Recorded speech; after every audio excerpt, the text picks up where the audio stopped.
Night had fallen upon Blackwood Manor. A cold, relentless rain lashed against the crumbling stone walls. Do you dare to enter?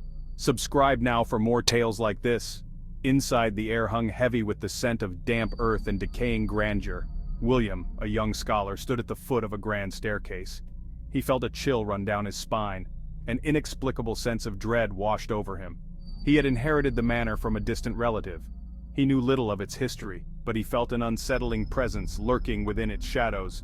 Determined to uncover the truth, he pressed on. A sudden gust of wind extinguished his candle. William was plunged into darkness. He felt a cold breath on his neck. A whisper seemed to emanate from the shadows. Turn back. William fumbled for a tinderbox. He lit a lantern, its flickering flame casting grotesque shapes on the walls. He felt a weight settle in his stomach. He was not alone. He recalled the rumors surrounding Blackwood Manor. Tales whispered in hushed tones, stories of a family consumed by madness and tragedy. Now he was the latest inheritor of their cursed legacy. As he explored the manor, he discovered dusty portraits lining the walls. Their eyes seemed to follow his every move. Their expressions were cold, accusatory. The whispers returned, growing louder. Leave this place. William pressed on, determined to break the hold of the past. He refused to be another victim of Blackwood's curse. Days turned into nights. William immersed himself in the manor's history. He pored over old journals, letters, and dusty tomes. He hoped to find an explanation for the unsettling events. He discovered tales of forbidden love, bitter rivalries, and a darkness that had seeped into the very foundation of Blackwood Manor. The whispers grew stronger, echoing through the empty halls. We are bound here, trapped. The voices seemed to be lamenting, pleading for release. William felt a growing sense of urgency. He had to help them, but how? He stumbled upon a hidden room, concealed behind a tapestry. Inside he found an old Ouija board. It was as if the house itself was inviting him to communicate with the unseen. William hesitated. He had always dismissed such things as mere superstition, but the manor had a way of chipping away at his skepticism. With a deep breath, he placed his fingers on the planchette. Is someone there? He asked, his voice barely a whisper in the stillness of the room. The planchette began to move, slowly at first, then with increasing speed. It darted across the board, stopping on each letter with an eerie certainty. Help us, it spelled out, sending shivers down William's spine. He was terrified, yet strangely exhilarated. He felt a connection to the unseen world, a sense of purpose he had never known before. He was determined to unravel the mystery of Blackwood Manor. He would not rest until he had uncovered the truth. Section 5. A Glimmer in the Darkness. The Ouija board revealed fragments of a tragic love story. Two souls torn apart by circumstance and betrayal. Their love remained, a haunting presence within the manor's walls.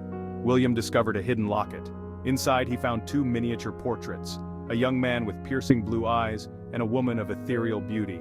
Their love story unfolded before him. He learned of their secret rendezvous in the moonlit gardens, the stolen kisses in the shadows, and finally the tragic night that sealed their fate.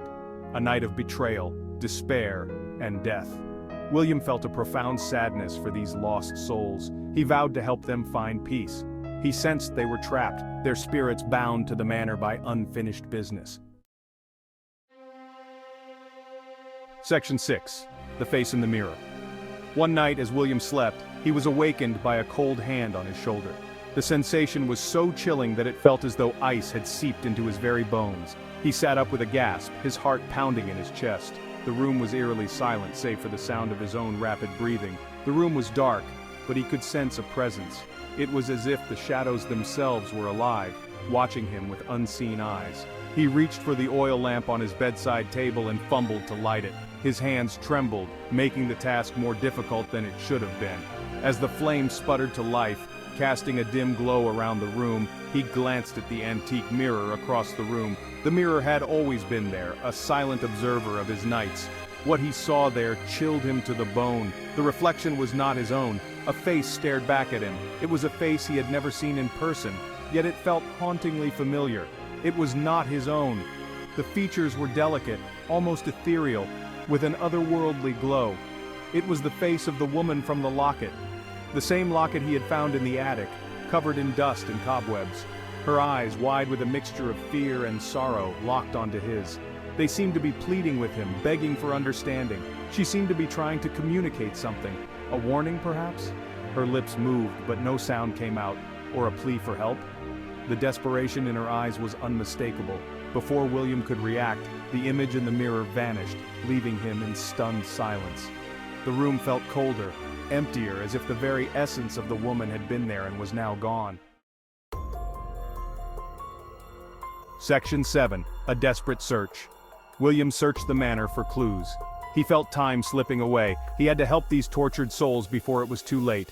He felt their pain, their desperation. He discovered a hidden passage behind a bookcase. It led to a secret chamber. In the center of the chamber stood a small wooden chest bound with iron chains. William's heart raced. He sensed he was close to unraveling the mystery. With trembling hands, he broke the chains and lifted the heavy lid. Inside, he found a collection of letters yellowed with age. He began to read, and as he did, the tragic story of the lovers Emily and Edward unfolded before his eyes. He learned of their forbidden love, their secret vows, and the betrayal that had led to their untimely deaths. Section 8. The clock strikes 12. The grandfather clock in the hallway chimed midnight, its deep, resonant tones echoing through the silent manor. William shivered as a cold draft swept through the manor, the chill seeping into his bones and making him acutely aware of the eerie stillness around him. He felt a surge of energy, a palpable shift in the atmosphere that made the hairs on the back of his neck stand on end.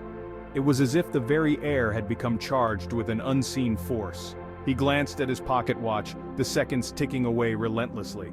He was running out of time, and the weight of urgency pressed heavily upon him. He had to act fast. Every moment counted, and hesitation could mean the difference between success and failure. He knew what he had to do.